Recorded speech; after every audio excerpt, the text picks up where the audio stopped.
سعد الدين الحريري رئيسا لمجلس الوزراء.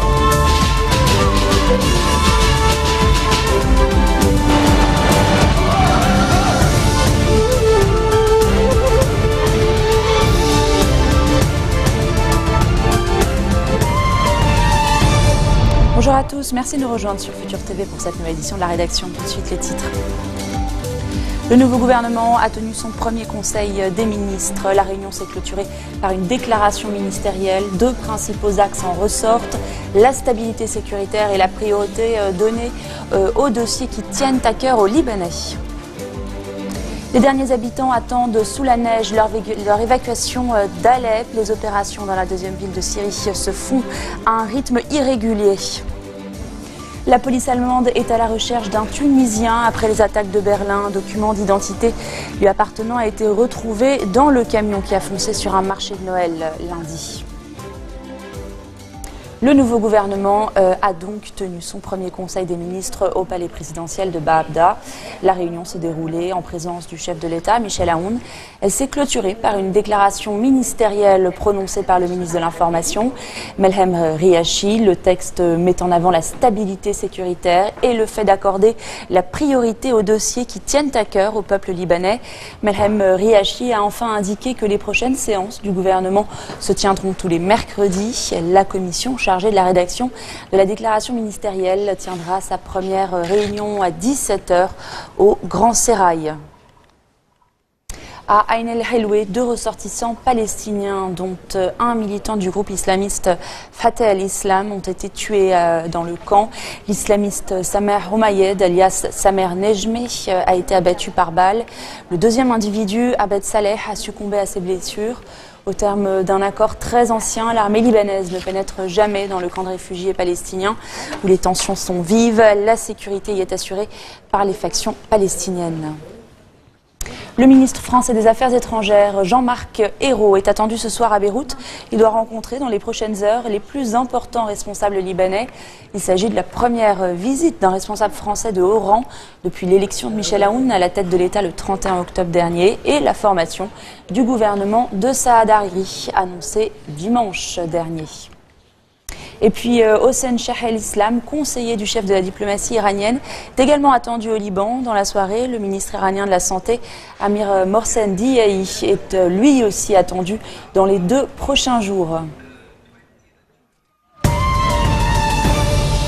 Les derniers habitants souhaitant quitter la dernière poche rebelle d'Alep attendaient en ce moment sous la neige leur évacuation. Les opérations se font à un rythme irrégulier dans la deuxième ville de Syrie et quelques milliers de personnes attendent toujours de sortir. Le processus avait été bloqué le week-end dernier par des divergences sur les évacuations de 2 localités chiites pro-régime dans la province d'Idleb, voisine de celle d'Alep, et qui doivent se dérouler de manière simultanée. Le nouveau retard est dû à ce même problème. Les observateurs des Nations Unies qui vont être déployés à Alep devront surveiller le déroulement de ce processus d'évacuation et s'assurer qu'il est conforme aux normes internationales. Ils auront accès aux personnes ayant besoin d'une aide humanitaire vitale. Et puis en parallèle, les combats se sont intensifiés aujourd'hui autour d'Al-Bab, entre les rebelles soutenus par la Turquie et l'organisation État islamique retranchée dans la ville du nord de la Syrie. 4 soldats turcs ont été tués ainsi qu'une quarantaine de djihadistes, a déclaré l'armée turque. Les forces de sécurité jordaniennes ont arrêté un homme soupçonné d'avoir financé les attaques djihadistes meurtrières dimanche à Karak. C'est ce qu'a indiqué une source de sécurité au lendemain d'une opération de la police dans cette province méridionale. Le suspect, dont l'identité et la nationalité n'ont pas été précisées, a été appréhendé lors d'un raid hier à Khalifa. 4 policiers jordaniens ont été tués, 12 blessés lors de cette opération dans des échanges de tirs contre des hommes armés retranchés dans une maison. Dimanche, je vous rappelle que près du site de Karak, à 120 km au sud d'Amman, 10 personnes, dont 7 policiers jordaniens et une touriste canadienne, ont été tuées et 34 blessés dans des attaques terroristes revendiquées par le groupe État islamique. On se retrouve dans quelques instants. Restez des nôtres.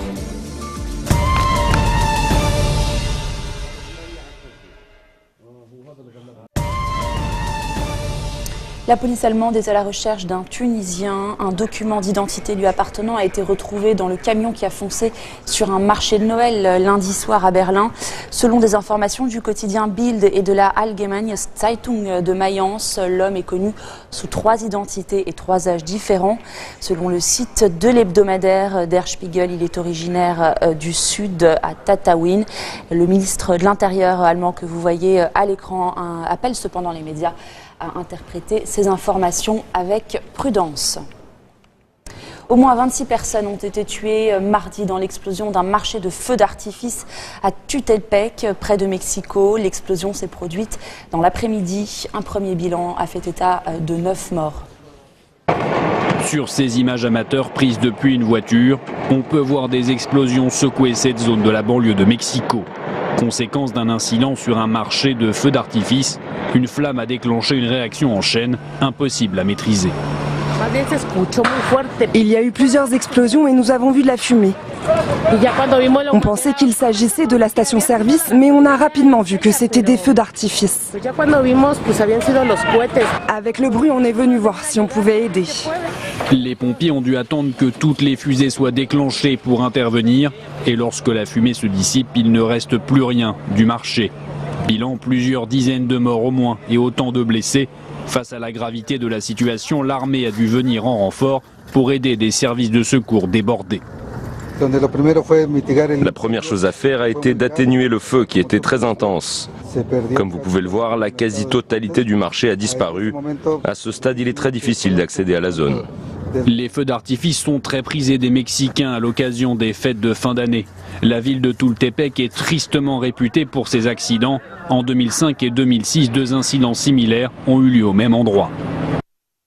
Je vous propose enfin de prendre la direction de l'Albanie. Dans ce pays des Balkans, le commerce des déchets est un marché extrêmement lucratif. Cette entreprise de recyclage modèle se trouve à Tirana, en Albanie. Vulnet, son directeur, se plaint de ne pas avoir assez de travail. Il voudrait importer du plastique usagé, mais c'est illégal. On a besoin de ce type de film en plastique pour notre activité de recyclage. C'est ce qu'on voudrait pouvoir importer. Pour développer son économie, l'Albanie pourrait devenir prochainement le paradis du recyclage en Europe du Sud. Les députés ont adopté une loi cet été, mais elle a été renvoyée devant le Parlement face à l'opposition massive de la population. Le Parlement voudrait l'adopter en 2e lecture. L'Italie voisine est intéressée et un important contrat entre les villes de Vérone et de Tirana a même été signé. Rien que dans son entreprise, Vulnet dit pouvoir créer une centaine d'emplois si le texte passe. C'est un non-sens de nous refuser le droit d'importer cette matière première pourtant indispensable au recyclage. Car ici en Albanie, il n'y en a pas en quantité suffisante pour que nous puissions faire des économies d'échelle.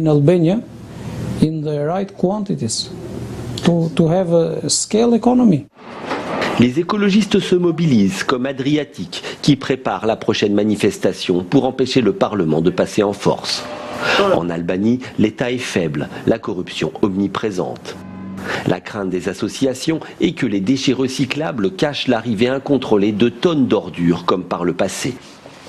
Figure de l'écologie, l'Avdoche coordonne le mouvement. Le gouvernement revient à sa lubie de vouloir importer des déchets. Mais les citoyens ont décidé de s'impliquer et de dire que l'importation d'ordures n'est pas ce qu'ils veulent pour l'avenir de l'Albanie.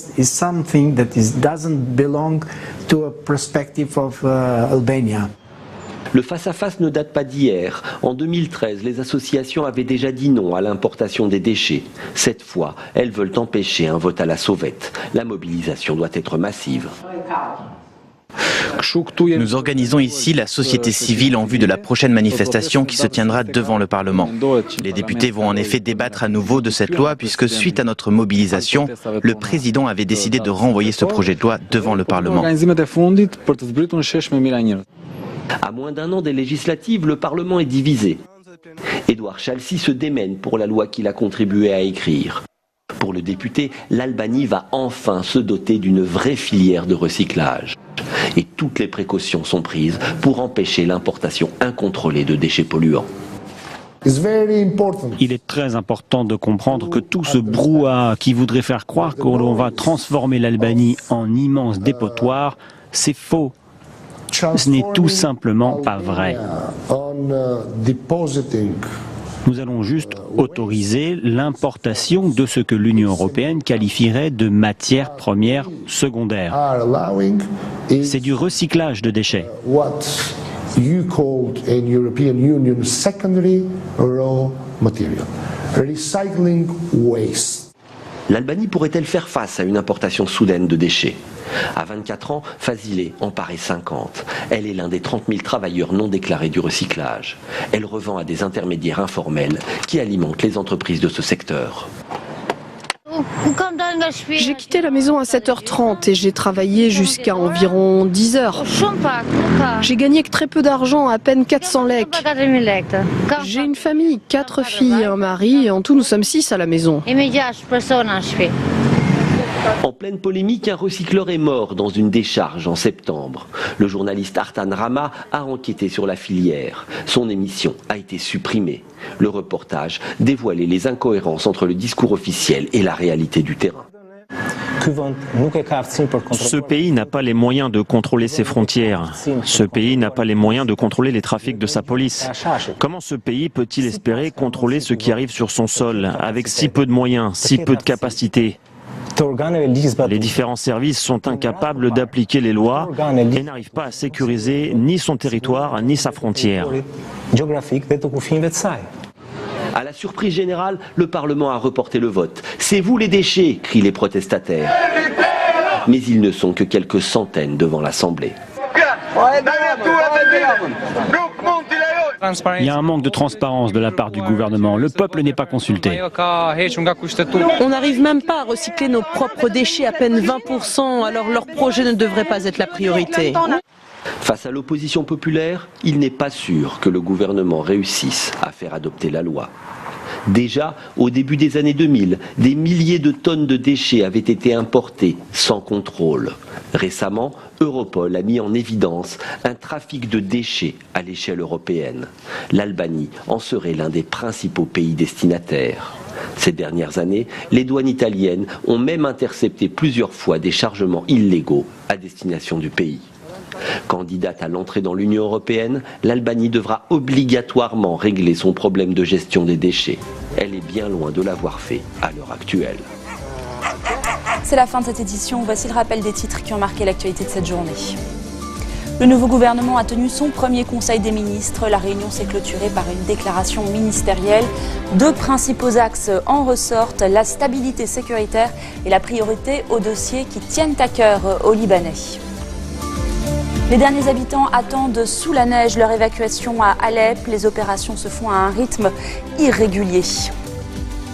La police allemande est à la recherche d'un Tunisien après les attaques de Berlin. Un document d'identité lui appartenant a été retrouvé dans le camion qui a foncé sur un marché de Noël lundi. Merci de votre attention. Retrouvez-nous tous les jours à 16h40 heure de Beyrouth. Très bonne soirée. سعد الدين الحريري رئيسا لمجلس الوزراء.